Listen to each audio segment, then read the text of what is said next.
Bismillah, Assalamualaikum warahmatullahi wabarakatuh. Waalaikumsalam. Alhamdulillah, alamin. Bersyukur kepada Allah Subhanahu wa taala dan terus bersolawat kepada Rasulullah Muhammad sallallahu alaihi wasallam. Alhamdulillah, hari ini Minggu 16 Agustus kembali lagi bersama Gus Nur di channel Gus Nur 13 Official melakukan podcast untuk membahas sesuatu. Jadi langsung saja, ini sebetulnya request dari admin sendiri untuk menanyakan kepada Gus Nur dalam rangka Gus Nur menjelaskan kepada jamaah orang-orang yang menanyakan perihal sesuatu yang akan kita bahas ini, yaitu tentang ada banyak komentar yang mengatakan baik di konten apapun sebetulnya ketika Gus Nur melaporkan progres masjid, ketika Gus Nur berceramah, ketika Gus Nur membahas politik dan lain sebagainya, banyak sekali komentar yang menyatakan kenapa kok dipanggil Gus? Itu bukan ulama, jangan dipanggil Gus. Asal usul Gus itu dari mana? Sehingga mungkin pertanyaan Rizky untuk memperjelas kepada semua orang itu mungkin dimulai dengan bagaimana Gus Nur mendeskripsikan atau mendefinisikan seorang ulama itu sendiri. Itu yang pertama, lalu kemudian kata Gus itu sendiri. Lalu kemudian nanti mudah-mudahan bisa diimprovisasi lebih berkembang sehingga bisa memperjelas. Karena memang ini sebetulnya pembahasan lama. Hanya saja sampai sekarang komentarnya masih ada, masih relevan terus di berbagai konten Gus Nur. Mungkin seperti itu pembukanya Monggo silahkan. Oke, assalamualaikum warahmatullahi wabarakatuh. Waalaikumsalam. Makanya Mas Rizky, jangan kita itu hidup bergantung dengan orang. Kita hidup itu tidak bergantung dengan orang. Kita hidup jangan bergantung dengan komentar netizen. Tapi kita juga harus hati-hati dalam diri kita, gitu kan? Karena komentar baik juga berdampak baik, komentar buruk biasanya juga akan berdampak buruk, gitu ya. Coba alhamdulillah untuk kita ini sudah matang lah. Komentar baik akan kita doakan baik, komentar buruk akan kita doakan baik juga, gitu kan. Nggak mungkin kita jatuh hanya dengan gara-gara komentar buruk, gitu kan. Nggak mungkin lah, karena cinta dan benci itu bagi kita sudah dua-duanya sudah kita lepaskan. Kita nggak akan membubung karena dicinta, dan kita nggak akan jatuh karena dicaci, karena dibenci. Kurang lebih seperti itu. Oke, ya ini materi ini lama. Pertanyaan seperti ini nih sebenarnya sudah agak basi, Mas Rizky ya.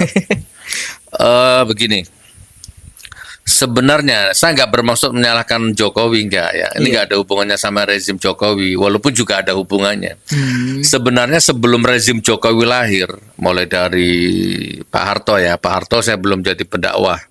Siapa setelah Pak Harto ya, Pak Gus Dur, Pak Bu Megawati, Habibie, SBY, itu tidak ada itu. Kamu anti NKRI, anti Pancasila, kamu radikal, kamu bukan Gus, kamu bukan anak Kiai, itu tidak ada.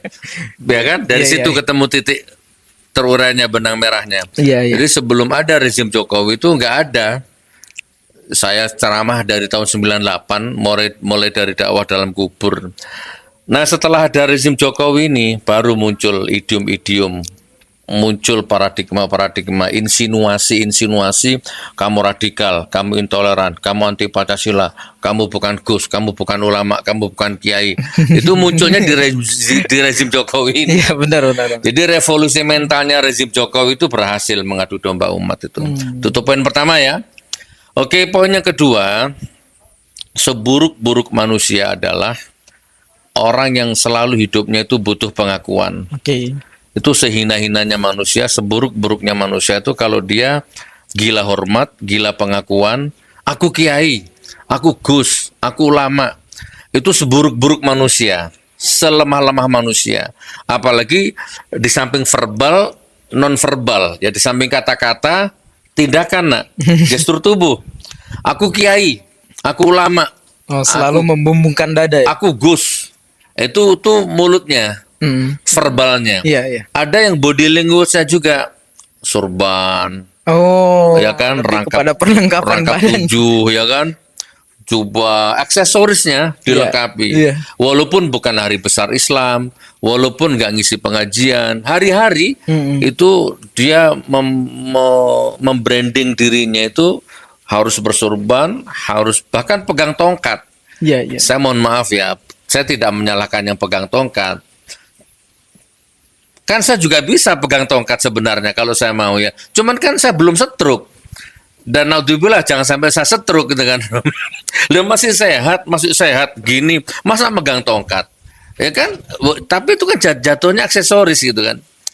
Terus tasbih sampai ke sini gitu kan. Kemudian ini ya salaman, sorot mata kan dibuat-buat, dikawal, disetting, kawal. Ya begitulah branding. Iya, iya. Nah, ada yang itu seburuk-buruk manusia, sehina-hina manusia, yaitu gila hormat, gila pangkat, gila pengakuan, gila validasi. Aku Gus, aku Kiai, aku ulama. Itu nggak bisa, nak. Itu sehina-hina manusia di mata saya. Penilaianku. Makanya saya nggak pernah ngaku saya Iya, ulama. ini. Kan itu intinya. Iya. Cari video saya ulama, saya kiai, saya ustadz, saya gus, kan nggak pernah. Ya perkara orang memanggil saya, menganggap saya ulama, menganggap saya kiai, ya itu kan sunatullah juga. Iya, iya. Coba Kak Rizky mulai besok bikin konten ngasih makan orang gitu tiap hari. Ya jangan marah kalau Kak Rizky di branding orang dermawan. Oh. Kan gitu ya, Iya. tiap hari ngasih Yang makan tampak, orang. Ya iya. orang kan melebeli Kak Rizky dermawan. Iya, iya. Ya, coba kalau Setuju, Kak Rizky setuju. tiba-tiba ceramah gitu kan, ruqyah, mengobati orang, ya jangan marah kalau sunatullah berlaku. Kita di branding sebagai ahli pengobatan, ruqyah gitu. Nah, kebetulan dulu sudah sering kita bahas ini. Ya, kebetulan waktu itu abah saya pemain debus, diundang Kiai Hasan Mutawakil Allah untuk meresmikan perguruan pagar Nusa di Pondok Zainul Hasan Genggong. Waktu itu besannya Roma Irama, waktu itu beliau. Setelah itu akrab dengan Kiai Mutawakil Allah. Akhirnya abah saya dipanggil Gus, saya kecipratan dapat gelar Gus. Ya kan, itu saya ikuti. Ya memang jujur waktu itu nak 98 ya, dipanggil Gus itu rasanya wow, rasanya seneng gitu kan. Kan manusia ada fasenya kan. Iya, iya, iya. Bahkan waktu itu ya saya mulai bangun-bangun branding lah. Gimana supaya saya jadi Gus gitu kan. Mulai dakwah kubur, ngobati orang, ngobati santet. Ya memang saku ya awal-awal itu 98. Tapi kan manusia itu berproses. Iya, iya. Nah kalau pertanyaan itu ditanyakan hari ini, detik ini, Sampai ya kan, hari ini. setelah 40 tahun lebih berkecimpung di dunia dakwah, rasanya sudah nggak penting itu nama itu, gelar itu udah nggak penting, ya kan, Gus, Kiai udah nggak penting. Maka apalagi setelah tahu bahwa kekurangan diri ini ternyata jauh lebih besar daripada kepintaran saya kan. Bodoh saya tuh jauh lebih besar daripada pinternya gitu loh nak. Jadi ini yang tahu saya. Makanya saya nggak pernah saya kiai, saya ulama, saya Gus, saya nggak pernah ngomong gitu. Terus pernah nggak saya pakai sorban rangkap 7? Nggak pernah, karena memang saya takut dianggap ulama gitu kan. Pernah nggak saya apalah gitulah ya, turun dari mobil, dikawal, disetting, walaupun saya punya duit untuk ngatur seperti itu bisa, nak. Bikin acara infotainment seperti itu bisa saya. Nah, tapi saya udah di fase yang nggak butuh itu. Itu poin yang kedua ya kak ya. Iya. Bisa dipahami nggak? Bisa, tapi Rizky mau menanyakan sesuatu Bi mengenai yang barusan dibahas. Berarti misal sekarang ini ada orang yang berada di fase yang pernah Abi lalui, atau bisa kita sebut gila hormat, haus pengakuan, haus validasi dan lain semacamnya. Bagaimana Abi menyikapi ini? Apa biasa-biasa saja? Dalam hal ini itu adalah bagian dari proses orang menemukan jati dirinya. Saya ketawa dan saya geli mengingat zaman saya dulu gitu kan. Astagfirullah, saya sudah lewati fase ini. Tapi orang ini baru di fase itu. lebih kepada itu. Pegang tongkat, ya kan, jalan dibuat-buat, sorot mata dibuat-buat, dia membranding dirinya seolah-olah geng ketua mafia, ketua ulama, ketua ustadz, gitu. Pokoknya seperti itulah, hoba-hoba gitu kan ya. Itu ya kalau saya lihat orang seperti itu ya ketawa ya geli, ya ingat saya zaman dulu. Oh, aku dulu pernah di fase ini. Gila sanjungan. Kalau dulu ada kamera kan, wow, salting kan, apalah gitu kan, dibuat-buat ya gestur tubuh. Sekarang kan enggak, sudah nak. Umur sudah bertambah kan, anak-anak sudah bertambah, jadi adalah namanya pembelajaran hidup itu, masa nggak ada. Oke, jadi saya sharing ke sana. Iya. Saya nggak pernah nganggap diri saya ulama, saya nggak pernah nganggap diri saya kiai, saya nggak pernah nganggap diri saya orang pinter, orang berilmu. Jadi kalau ada orang yang menganggap saya ulama, ya yang benci-benci saya nggak usah marah gitu ya. Kenapa kamu anggap Gus Nur ulama? Dia bukan ulama. Ya kan suka-suka dia menganggap. Kok kamu yang kebakaran itu? Allah Akbar. Ibarat kata ada orang belikan saya kipas angin. Kenapa kamu yang kepanasan kan gitu loh? Paham ya? Iya, Ini ada iya, orang iya. ngasih kipas ke saya. Lah kok ada orang nggak tidur 2 hari kepanasan? Gitu. Yang penting saya nggak menawar-nawarkan diri kan. Panggil aku ulama, panggil aku kiai. Iya. Terus kemudian saya Setuju, bikin setuju. acara infotainment, saya gaji orang. Kamu nanti salaman, cium tangan saya. Kamu nanti nyusup-nyusup di kaki saya. Kan nggak ada infotainment seperti itu di sini. Natural. Terus gini Mas Rizky, sebagai closing statement ya. Nanti kalau mau ada pertanyaan lagi nggak apa-apa. Ini yang lebih inti sebenarnya. Iya. Jadi kalau saya salah dimaafkan. Sekarang saya berada di fase yang penting isinya daripada kulitnya, daripada bajunya. Yang penting khairun nas anfa'uhum linnas. Apa sebaik-baik manusia itu yang bermanfaat untuk orang lain. Terserah mau tukang becak, mau polisi, mau tentara, ya kan, mau mahasiswa, mau ustadz, mau kiai, terserah. Yang penting bermanfaat untuk orang lain, tidak membahayakan saudaranya, tidak menipu saudaranya, tidak merendahkan saudaranya. Nah sekarang bagaimana? Masa kita nggak belajar? Ada ulama menghamili santrinya, menzinai santrinya. Sekarang marah. Oke, kita nggak sebut ulama. Paling tidak punya pesantren. Santrinya lebih 10.000. Besar. Coba nak, apa itu? Pesantren, santrinya 10.000. Itu nak. Lagi Apa di itu? Bangten Pundi. Sampun. Iya. Jadi ada orang disebut ulama, disebut kiai karena pesantrennya besar. Santrinya 1 juta orang, ya kan?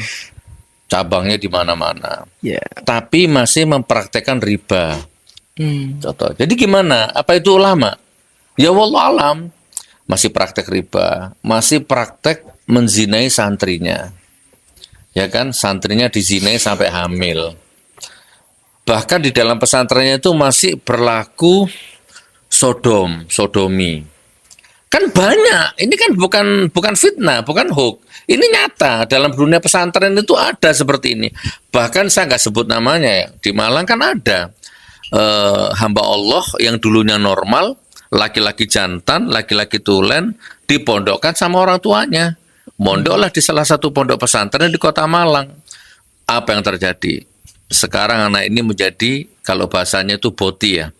Sekarang anak ini menjadi boti sejati, menjadi ya begitulah. Itu rusaknya di pesantren, gitu kan? Ini anak ini baik, ini anak ini subhanallah ya, secara sunatullah baik, tapi rusaknya, kehilangan harkat martabatnya sebagai laki-laki justru di Di pesantren. pesantren. Sampai sekarang sudah nggak suka sama perempuan ya, lawan sudah jenis. sesama jenis sampai sekarang. Ini anak ini viral di medsos itu, orang Malang, dan bukannya di Malang, di daerah manapun ya, sarangnya penzina, sarangnya ya tadi itulah yang model-model pengkultusan gitu, ternyata di pesantren, gitu kan? Ya, jadi gimana kira-kira? Ada pengasuh pesantren menzinai santrinya sampai hamil, apa itu ulama? Gitu. Jadi sebenarnya kalau kita cerdas sudah nggak penting sebenarnya. Kamu bukan ulama, kamu ulama itu sudah nggak penting. Kayaknya kalau orang yang ngomong begitu tuh kayaknya baru lahir dia. Dia baru lahir, belum balik, belum datang bulan kali ya kalau perempuan ya. Belum matang dalam kehidupan ini. Kamu bukan ulama, kamu bukan ustadz, kamu bukan gus. Bagaimana kira-kira ada gus, ada kiai, ada pengasuh pesantren misalkan ini. Makan dana haji, makan uang rakyat, korupsi, koruptor. Nah, bagaimana kalau seperti ini? Tapi gini Bi, kalau Abi bisa menilai apa sebetulnya ketakutan dari, anggaplah orang-orang ini benar-benar ada, bukan termul Bi. Maksudnya orang yang benar-benar lebih menyelam pada sudut-sudut pandang yang lain. Apa ketakutan sebenarnya orang-orang seperti itu sehingga mengecap sesuatu orang bukan ulama, ini ulama, jangan dipanggil Gus atau dan lain sebagainya. Karena mungkin mereka punya ketakutan jangan sampai Ya. ini menjadi satu corong pengkultusan lagi. Ya, Apakah Abdi melihat yang itu pertama bisa jadi mereka ini bayaran. Orang yang dibayar akun bodong ya, yang dibayar memang untuk nyerang personal Gus Nur misalkan, serang Gus Nur, hancurkan Gus Nur, dibayar.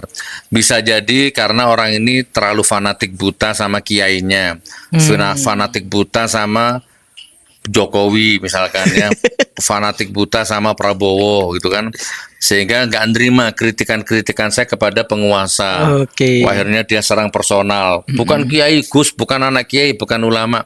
Bisa jadi seperti itu. Oke. Bisa jadi karena memang ketidakmampuan dia mengendalikan hawa nafsu dia, sehingga dia betul-betul iri dengki lihat kesuksesan saya ini umpama ya. Waduh, Gus Nur duduk kiai, duduk ulama, tapi bisa bangun pesantren, bisa bangun 100 lebih masjid. Sedangkan aku ini mondok 60 tahun gak jadi apa-apa. Bisa jadi seperti itu ya. Ya banyak alasan sih, nah, banyak faktor. Oke. Oke, tapi closing dari podcast ini paling tidak penting sebenarnya. Kamu bukan ulama, kamu bukan kiai, kamu Iya. bukan Gus. Kalau orang masih berpikir seperti itu, kasihan. Defisit nalar. Ini biasanya kiri ekonominya, kiri akalnya. Nah.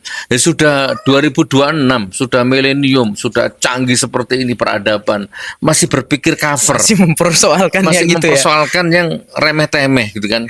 Dulu kita pernah di mana itu, di Padang atau di Medan itu, yang saya salah nyebut nama surat itu, Al-Araf 100 berapa itu, intinya saya salah itu. Di Sumatera intinya. Iya, itu. kalau nggak Al-Araf, Al-Isra lah, itu saya salah nyebut. Subhanallah, 7 hari 7 malam tuh. Digoreng tambah mantap kan, bukan ulama, bukan Gus, bukan kiai. Iya, Al-Isra kayaknya. Surat aja salah, surat aja. Nah, itu sampai detik ini kan masih ada. Iya, benar. Padahal detik itu juga ketika saya ngomong itu kan dalam kondisi emosi saya. Sedikit emosi karena berdebat dengan jamaah. Oke, saya hilap. Begitu saya turun dari panggung, langsung ditegur baik-baik sama orang. Ustadz, antum tadi salah, itu bukan ayat itu. Kelebihan jumlahnya. Oh iya kah? Iya. Begitu sampai hotel, saya langsung bikin video klarifikasi. Begitu sampai hotel, saya langsung minta maaf. Gitu kan? Oke, lalu banyak orang yang telepon dengan cara marah tadi itu, bukan kiai, bukan Gus, bukan ulama, bodoh, sesat, salah surat, salah ini. Oke. Dan itu bukan hanya dari bukan dari orang awam saja. Pengasuh pesantren pun begitu marah ke saya. Dia Gus-Gus itu ada yang marah ke saya. Tapi di sisi lain ada juga kiai yang telepon santun ke saya. Ulama kiai telepon santun, "Afan Ustadz, afan Gus, jenengan salah wau. Tadi jenengan salah, yang bener ini." "Oh nggih Pak Kiai, sampun kula klarifikasi tadi di video." "Oh ya sudah kalau gitu." Ya saling mengingatkan. Ada yang menjadikan itu sebagai bahan serangan, ya. Ada yang menegur baik-baik, itu sudah lewat. Nah, jadi kalau detik ini masih ada yang bahas itu, ya bisa jadi tadi itu defisit nalar, kiri, ya kan, nggak punya kerjaan, sehingga ngurusi hal-hal yang remeh-temeh seperti itu. Oke, sebagai closing dari tadi closing aja ya. Nah sekarang apa? Misalkan saya terima, saya bukan Gus, saya terima. Jangan dipanggil Gus, ya oke silakan, nggak usah panggil saya Gus.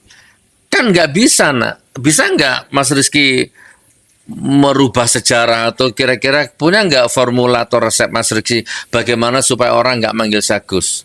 Kan nggak bisa, nah itu sudah bagian dari tanggung jawab, sudah bagian dari tuntutan saya harus bersikap baik mungkin ya, gara-gara ini saya harus hati-hati kan gitu ya.